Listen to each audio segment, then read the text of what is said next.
Halo Miss Jessica, halo teman-teman semua. Pada presentasi kali ini, kami akan membawakan materi psikologi perkembangan pada tahapan middle childhood. Kelompok kami melakukan riset literatur dengan buku teks pendukung, yang mana sebagian besar PowerPoint kami sumbernya dari buku Papalia, Experience Human Development. Materi ini juga kami kaitkan dengan konteks masalah terkini di Indonesia, beserta usulan solusi terhadap masalah terkait. Kali ini saya akan menjelaskan mengenai Psychical Development Middle Childhood, atau biasanya kita kenal dengan perkembangan fisik. Aspek-aspek biasanya yang ada dalam perkembangan fisik yaitu pertumbuhan fisik, perkembangan otak, nutrisi, serta tidur. Nah, aspek fisik pada masa ini biasanya lebih lambat dibandingkan pada masa bayi dan masa anak-anak. Pada usia 6 tahun, anak-anak umumnya masih terlihat seperti anak-anak. Namun pada usia 12 tahun, anak-anak terlihat berubah dan mulai terlihat seperti orang dewasa. Tinggi badannya pun bertambah sekitar 2-3 inci. Anak perempuan biasanya memiliki lebih banyak jaringan lemak. Perkembangan fisik tidak lepas dengan adanya perkembangan otak, di mana perkembangan otak pada masa neurogenesis ini merupakan periode yang paling penting. Mengapa? Karena di dalamnya ada perkembangan kognitif, emosional, dan sosial anak. Selama fase ini, otak ini mengalami perubahan besar yang mendukung pemikiran yang lebih kompleks, pengendalian diri, dan keterampilan sosial. Nah, aspek-aspek utama perkembangan otak yaitu diantaranya ada myelinization. Apa itu? Yaitu proses myelinisasi itu pembentukan lapisan lemak di sekitar serabut saraf, meningkat selama masa anak-anak. Hal ini tentunya mempercepat transmisi sinyal antara neuron yang mendukung peningkatan kecepatan pemrosesan informasi. Kemudian kedua ada interneuron connection, yaitu terdapat peningkatan jumlah dan kualitas koneksi sinaptik untuk koneksi antar neuron, terutama di area otak yang terkait dengan fungsi eksekutif dan kontrol kognitif. Ketiga, yaitu adanya discrete brain plasticity, di mana meskipun otak anak masih plastis atau mudah beradaptasi, masa anak-anak muda jatuh ini periode di mana plastisitas otak anaknya mulai menurun. Ya, kenapa? Karena otaknya akan lebih terspesialisasi di fungsi yang tertentu. Kemudian di dalam perkembangan otak, biasanya anak-anak ini menyukai yaitu aktivitas-aktivitas yang melibatkan logika dan pemecahan masalah. Seperti apa? Yaitu bermain puzzle, permainan logika, percobaan sains sederhana. Dan ada aktivitas sosial dan interaksi dengan teman sebayanya, yaitu seperti permainan kelompok, yaitu bermain basket, sepak bola, dan keterlibatan dalam komunitas atau kelompok, yaitu seperti pramuka dan kelompok tani. Nah, pembelajaran dan pengetahuan baru, mereka juga rasa ingin tahu tentang dunia itu cukup tinggi, biasanya menyukai menonton film dokumenter. Kemudian ada juga mengetahui pengetahuan tentang alam, hewan, teknologi, ataupun sejarah yang menarik bagi mereka. Tahu juga buku dan bacaan yang sesuai dengan usianya. Nah, selain itu aktivitas kreatif pun juga disukai, yaitu dengan seni dan kerajinan, menulis cerita atau membuat komik. Olahraga aktivitasnya biasanya yang fisik yang menantang, yaitu mereka juga suka bermain video dan permainan interaktif. Nah, selain itu mereka juga sudah mengetahui aturan yang terstruktur, yaitu seperti permainan papan catur, ya. Kemudian koleksi dan pengorganisasian biasanya suka mengkoleksi kartu atau stiker. Nah, kemudian biasanya di usia muda jajak ini juga menyukai sekali humor dan hiburan. Itu humor yang lebih kompleks, biasanya lucu-lucuan dewasa dan suka menonton humor yang suka di acara televisi ataupun film. Selanjutnya, saya akan membahas perkembangan kognitif berdasarkan John Piaget yang menggambarkan masa kanak-kanak tengah, yaitu usia 6 hingga 12 tahun sebagai tahap pemikiran operasional konkret. Di tahap ini, anak-anak mengembangkan kemampuan untuk berpikir secara logis tentang peristiwa dan situasi konkret, yang meliputi 5 aspek. Yang pertama, konservasi, yaitu memahami bahwa sifat-sifat tertentu dari objek, seperti volume, massa, dan jumlah tetap sama meskipun terjadi perubahan bentuk atau penampilan. Yang kedua, desentrasi, yaitu kemampuan untuk mempertimbangkan beberapa aspek dari suatu situasi, bukan hanya berfokus pada satu karakteristik saja. Yang ketiga, klasifikasi, yaitu memahami bahwa objek dapat dikelompokkan berdasarkan karakteristik yang sama dan dapat termasuk dalam beberapa kategori. Yang keempat, seriasi, yaitu kemampuan untuk menyusun benda dalam urutan yang logis. Contohnya seperti mengurutkan objek berdasarkan ukuran atau jumlah. Lalu yang kelima, reversibilitas, yaitu memahami bahwa tindakan dapat dibalik. Mengembalikan objek ke keadaan semula, contoh seperti kertas dicoret-coret yang dapat dihapus. Dari teori perkembangan kognitif Piaget, dapat disimpulkan anak-anak sudah memiliki pemikiran yang sistematis dan realistis. Kami ingin memberikan gambaran tentang kehidupan Wolfgang Amadeus Mozart, di mana hal ini sangat menarik perkembangan kognitif dari Mozart selama masa middle childhood. Ia menunjukkan perkembangan kognitif yang sangat luar biasa. Ia mendapatkan pendidikan musikan formal dan menunjukkan kemampuan luar biasa pada saat usianya 6 tahun. Di lingkungan yang mendukung dari keluarganya, terutama dari ayahnya dan saudara perempuannya, memainkan peran penting dalam perkembangannya. Selama masa middle childhood-nya menjadi landasan bagi karirnya yang sangat produktif sebagai salah satu komponis paling berpengaruh dalam musik klasik. Pada masa middle childhood ini, perkembangan kognitif dan fisik yang seimbang memungkinkan anak-anak mengembangkan bakat alami mereka dan belajar memecahkan masalah dengan cara yang semakin terorganisir, kreatif, dan kolaboratif. Periode ini penting untuk mendukung eksplorasi minat anak, karena pengalaman positif akan membantu membangun kepercayaan diri mereka dalam kemampuan masing-masing. Selanjutnya ada perkembangan moral. Jadi dalam buku Experience Human Development, karya Papalia dan Martorell, jadi terdapat teori yang menjelaskan banyak hal penting terkait perkembangan moral. Jadi ada aspek-aspek utama yang membentuk perkembangan moral anak. Yang pertama dari lingkungan keluarga, lalu teman sebaya, lingkungan sekolah, dan juga lingkungan sosial. Oke, selanjutnya ada poin penting terkait perkembangan moral. Yang pertama ada internalisasi aturan sosial. Jadi pada usia ini, anak mulai memahami aturan sosial dan norma yang berlaku. Mereka mulai menginternalisasi aturan-aturan yang sebelumnya diajarkan oleh orang dewasa, dan ini membantu mereka menyesuaikan perilaku dengan harapan sosial. Yang kedua ada perkembangan moral konvensional. Jadi menurut teori perkembangan, menurut Holberg, anak-anak pada usia middle childhood ini biasanya berada dalam tahap moralitas konvensional, di mana mereka cenderung menilai benar dan salah berdasarkan kepatuhan terhadap aturan dan otoritas. Jadi di tahap ini mereka mematuhi aturan karena ingin mendapatkan persetujuan sosial dan menghindari hukuman. Yang ketiga ada pemahaman tentang keadilan.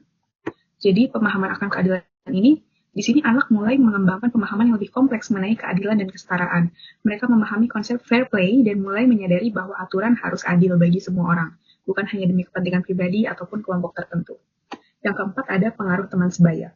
Jadi di usia ini, teman sebaya menjadi faktor yang sangat penting dalam perkembangan moral anak, di mana anak-anak belajar nilai-nilai moral seperti kejujuran, tanggung jawab, dan juga keadilan melalui interaksi dengan teman sebayanya.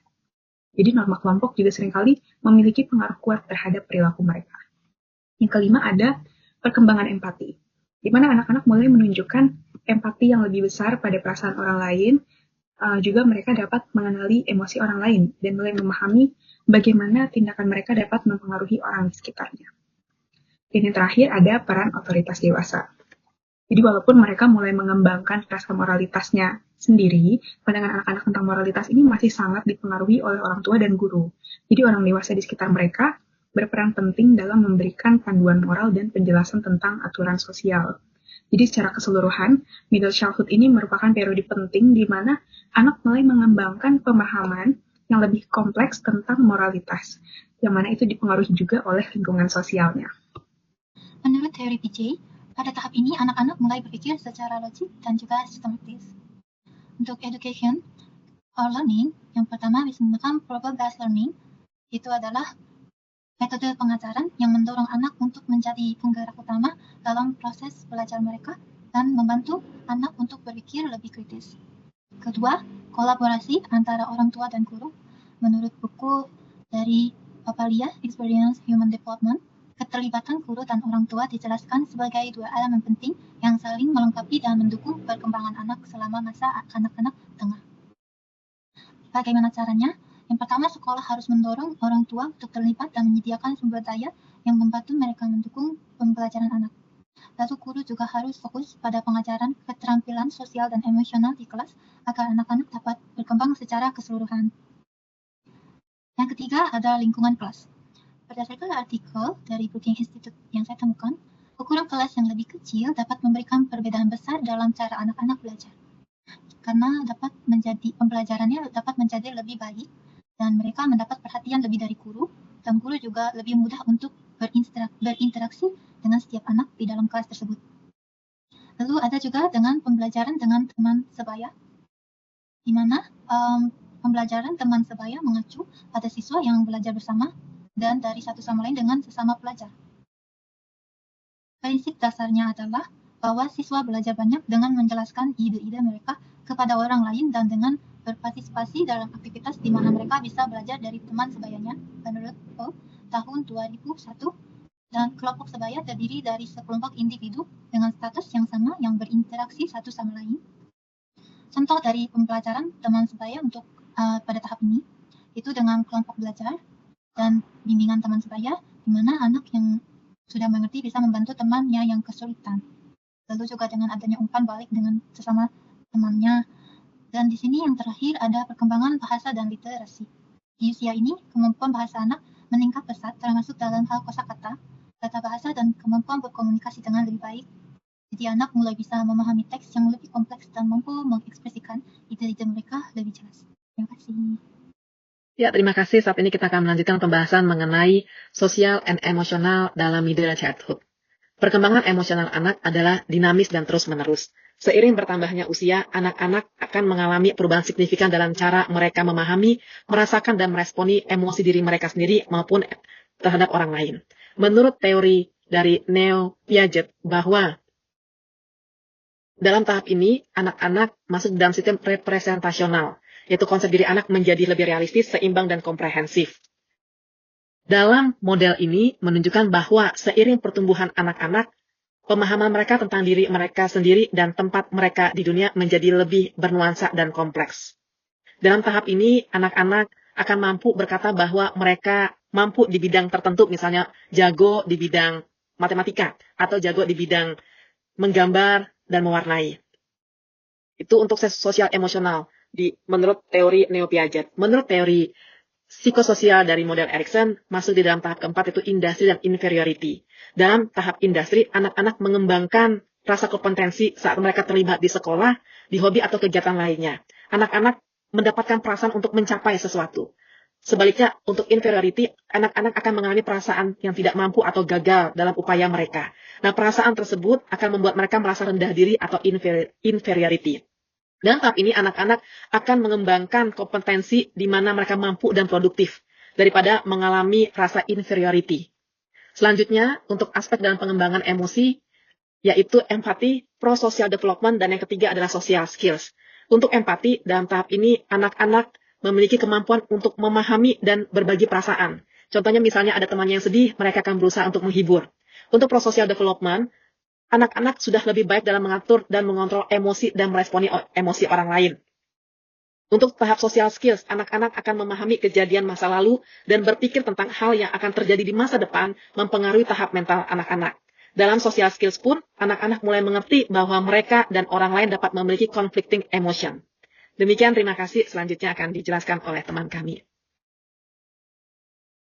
Oke, selanjutnya ada studi kasus meningkatnya kasus kekerasan di sekolah selama periode Juli sampai September 2024. Jadi Federasi Serikat Guru Indonesia atau FSGI mencatat adanya kenaikan jumlah kasus kekerasan di sekolah selama periode Juli sampai September tahun ini.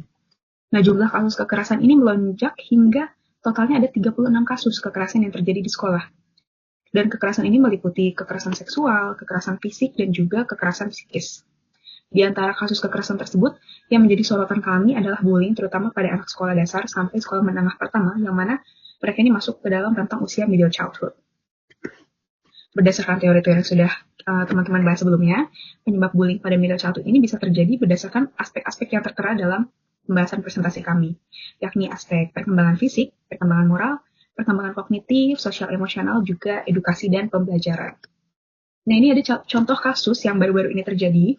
Siswi SMP di Siak diruda paksa 6 pelajar 3 hari berturut-turut, dan 3 pelaku diantaranya masih SD. Nah, kasus pemerkosaan ini dilakukan oleh anak-anak sekolah dasar, seperti yang terjadi dalam kasus bullying di Riau. Jadi ini menimbulkan keprihatinan yang mendalam dan memunculkan pertanyaan, bagaimana anak-anak pada usia dini sudah bisa melakukan tindakan kekerasan seksual. Nah, ini ada beberapa faktor yang dapat menjelaskan fenomena ini. Yang pertama, paparan konten tidak pantas. Yang kedua, kurangnya pendidikan seksual dan pendidikan karakter. Dan yang tiga, itu lingkungan sosial yang buruk. Nah, berikut ada faktor perkembangan terhadap penyebab terjadinya bullying pada rentang usia middle childhood. Ini berdasarkan aspek-aspek yang kita bahas sebelumnya. Itu yang pertama ada perkembangan fisik. Jadi ini terkait dengan perbedaan fisik yang signifikan antara anak-anak seperti ukuran tubuh, kekuatan, dan perkembangan pubertas yang lebih awal ataupun terlambat. Jadi anak yang lebih kuat secara fisik, itu mungkin dia akan merasa lebih berkuasa dan menggunakan kekuatannya itu untuk mengintimidasi teman-temannya yang lebih kecil. Kemudian ada perkembangan moral. Jadi anak-anak pada tahap ini mulai memahami konsep benar dan salah itu tadi ya. Nah, namun kemampuan empati mereka belum sepenuhnya berkembang. Ini yang membuat mereka terkadang gagal memahami dampak emosional pada korban. Yang ketiga ada perkembangan kognitif. Jadi pemikiran anak-anak itu masih sangat egosentris dan hanya terfokus pada dirinya sendiri. Ini menghambat kemampuan mereka untuk mempertimbangkan perasaan orang lain. Jadi cenderung tidak memikirkan perasaan orang lain. Yang keempat ada sosial dan emosional. Jadi di sini ada tekanan untuk diterima dalam kelompok tertentu atau dinamika kekuasaan, yang mana ini sering memicu perilaku agresif sebagai cara mempertahankan status sosial. Dan yang terakhir, ada edukasi dan pembelajaran. Nah, kurangnya pendidikan tentang pengelolaan emosi dan resolusi konflik ini dapat memperburuk situasi, sehingga menyebabkan anak-anak menggunakan kekerasan verbal atau fisik sebagai sarana menyelesaikan masalah. Nah, jadi ini kombinasi faktor-faktor ini yang meningkatkan resiko terjadinya bullying dalam lingkungan mereka. Nah, kemudian kami juga memiliki usulan solusi terkait maraknya kasus bullying pada anak-anak, mengingat di Indonesia ini sudah memasuki tahap darurat kekerasan terhadap anak.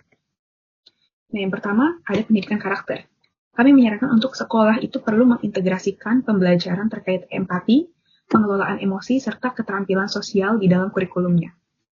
Yang kedua ada pengawasan.